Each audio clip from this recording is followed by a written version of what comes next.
में gas cylinder की कालाबाजारी देखने को मिली। जिला पूर्ति विभाग ने ये भंडाफोड़ किया है। पुलिस ने छापेमारी की थी। मकान से 17 गैस सिलेंडर बरामद हुए। मकान मालिक के खिलाफ केस दर्ज किया गया है। गैस सिलेंडर की अफवाहों के बीच हापुड़ में गैस सिलेंडर की कालाबाजारी हो रही है और इसका खुलासा तब हुआ जब जिला पूर्ति विभाग ने एक मकान से 17 गैस सिलेंडर बरामद किए, जिसमें 11 कमर्शियल और 6 घरेलू गैस सिलेंडर है।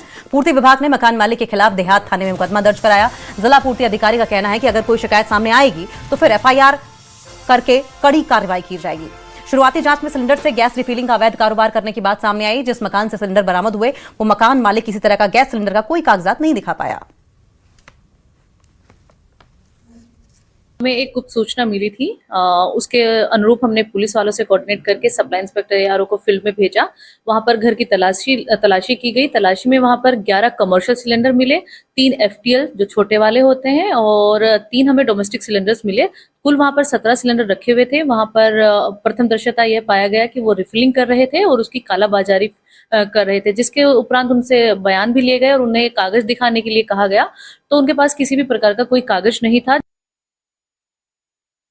और वहीं नोएडा के अस्पताल में स्टिंग ऑपरेशन चला, जिसमें फर्जी एमएलसी बनाए जाने का स्टिंग ऑपरेशन किया गया था। 71,000 रुपए देकर मेडिकल बनाया गया था। फर्जी मेडिकल के आधार पर एफआईआर दर्ज कर ली गई है। दरअसल नोएडा में एक शख्स ने मारपीट के मामले में खुद पर फर्जी मेडिकल सर्टिफिकेट यानी कि फर्जी एमएलसी के आधार पर मुकदमा दर्ज कराने का आरोप लगाया है। मारपीट के मामलों में फर्जी एमएलसी बनती है और इसके लिए उसने बाकायदा खुद स्टिंग ऑपरेशन भी किया। स्टिंग ऑपरेशन करके उसने अपनी फर्जी एमएलसी बनवाई, जिसके लिए उसने 71,000 रुपए भी खर्च किए। जिला अस्पताल और दादरी सीएचसी पर दोनों जगहों पर कुल 71,000 देकर फर्जी मेडिकल रिपोर्ट तैयार कराई गई। अस्पताल में पीड़ित से रिश्वत देते हुए एक्सरे टेक्नीशियन का वीडियो भी बनाया। शिकायत के बाद सीएमओ ने मामले में जांच के लिए 3 सदस्यीय कमेटी का गठन कर दिया है। साथ ही एक्सरे टेक्नीशियन को अस्पताल से हटा दिया गया।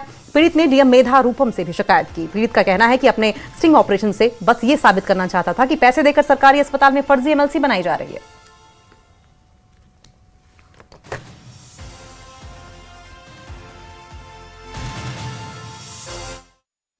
बनाई गई, उसके लिए हमने पुलिस के पास कंप्लेंट की कि झूठी एमएलसी है। हमने पुलिस ने इन्वेस्टिगेशन की। हम गांव में भी नहीं थे उस टाइम पे और पुलिस ने हमसे ये कह दिया कि इसको वो सीएमओ साहब देखेंगे। सीएमओ साहब के पास हमने कंप्लेंट दी, डीएम साहब के पास कंप्लेंट दी।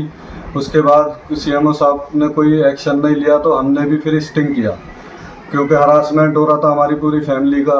उसके बाद मैंने अपनी एमएलसी पैसे देकर दादरी से और ये कंबाइंड हॉस्पिटल नोएडा से सेक्टर 43 से बनवाई। 39 sector 39 sorry, combined hospital sector 39 से बनवाई है।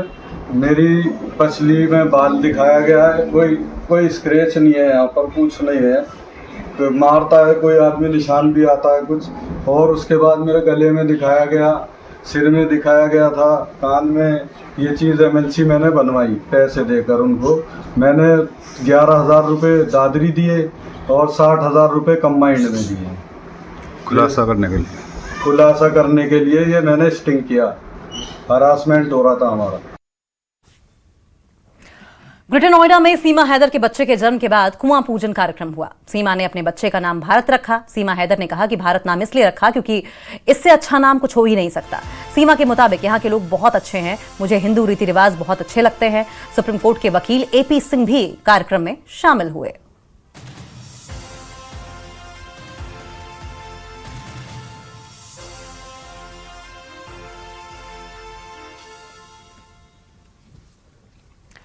शिक्षा का उद्देश्य भले ही ज्ञान देना हो, लेकिन मौजूदा दौर में यह महंगा सौदा बन गया है। न्यू एकेडमिक सेशन की शुरुआत के साथ ही अब प्राइवेट स्कूलों की मनमानी फिर से सामने आने लगी है। मनमानी फीस, महंगी किताबें, महंगी ड्रेस का बोझ पेरेंट्स की जेब पर पड़ता दिखाई दे रहा है।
डीओई का, किस तरीके से इसे देखती हैं? आपको लगता है स्कूल इस ऑर्डर को मानेंगे?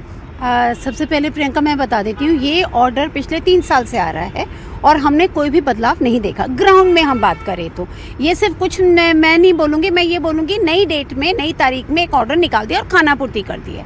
क्यों? क्योंकि आदेश की अगर अवहेलना की जाती है तो वो उन्हीं सरकारी अधिकारियों की जिम्मेदारी है जो उसका पालन कर। अब आप इस बिल पर गौर करिए। ये बिल 8वीं क्लास के बच्चों के सिलेबस का है, जिसमें इंग्लिश ग्रामर की बुक 515 रुपए की है, हिंदी व्याकरण की किताब 595 रुपए की है, गणित की किताब की कीमत 680 रुपए है, विज्ञान की किताब 585 रुपए की है और कॉपी किताब सब मिलाकर 8,289 रुपए का बिल, यानी कि अंधी लूट। एक निर्धारित जगह से किताबें खरीदने का या फिर यूनिफॉर्म खरीदने का कोई ऐसा प्रेशर नहीं होना चाहिए। स्कूल वाले उनको लिस्ट दें और लिस्ट देने के बाद वो जहां से चाहें वहां से किताब खरीद सकते हैं।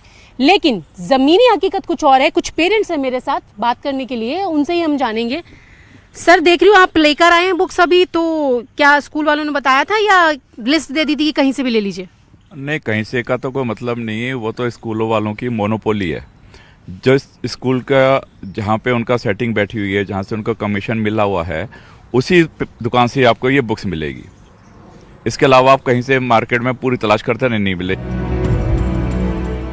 पेरेंट्स परेशान हैं, लेकिन सरकारों को इससे कोई लेना देना नहीं है। आगे बढ़ने से पहले आपको एनसीईआरटी की किताबों की कीमत भी बता देते हैं।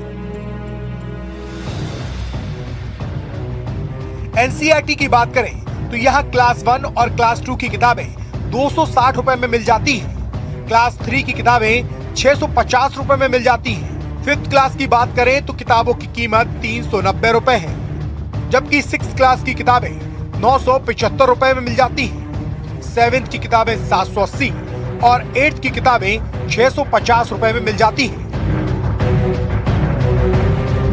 लेकिन प्राइवेट स्कूलों को लगता है कि एनसीईआरटी की किताबों में वो बात नहीं है जो उनके महंगे सिलेबस में है। शायद इसलिए जितने रुपए में एनसीईआरटी का पूरा सिलेबस आ जाता है, उतने रुपए में प्राइवेट स्कूल की एक किताब आती है।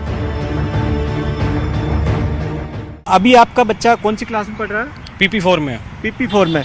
और आप क्या हुआ था कि पहले किसी और स्कूल में एडमिशन कराने गए? जी, मैं पहले किसी और स्कूल में गया था, गोपालपुरा मोड़ पे है।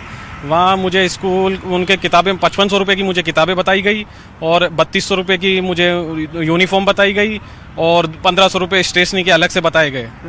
तो मैं इतना अफोर्ड नहीं कर पाता, इस वजह से मैंने बच्चे को कोई दूसरी नज़दीकी स्कूल में डाला, जहाँ मुझे उन्होंने 500 रुपये की किताबें दी हैं, स्टेशनरी का कोई चार्ज नहीं लिया और 1000 रुपये की ड्रेस। बड़ी बात है कि सरकारें भी इस बात को मानती हैं कि प्राइवेट स्कूल मनमानी करते हैं, लेकिन सवाल है कि आखिर इस मनमानी को लेकर सरकारें क्या करती हैं और अगर नियम बनाए भी जाते हैं तो उनको पालन करवाने की जिम्मेदारी आखिर किसकी है? हम लोग लगातार इस पर काम कर रहे हैं और एक सिस्टम डेवलप किया है कि 25,000 रुपये पर एनम, ये समझ लो आप 2,500 रुपये महीने की फीस वाले जो स्कूल हैं उनको हमने एग्जम्प्ट किया है।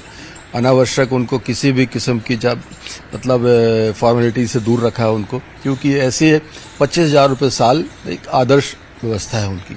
लेकिन इसके ऊपर जो फीस ले रहे हैं उनको लगातार हम मॉनिटर करते हैं। सरकारें चाहे कोई भी दावा कर लें, लेकिन सच्चाई ये है कि प्राइवेट स्कूल मनमानी करते हैं, जिसका लोड बच्चों के पेरेंट्स की जेब पर पड़ता है।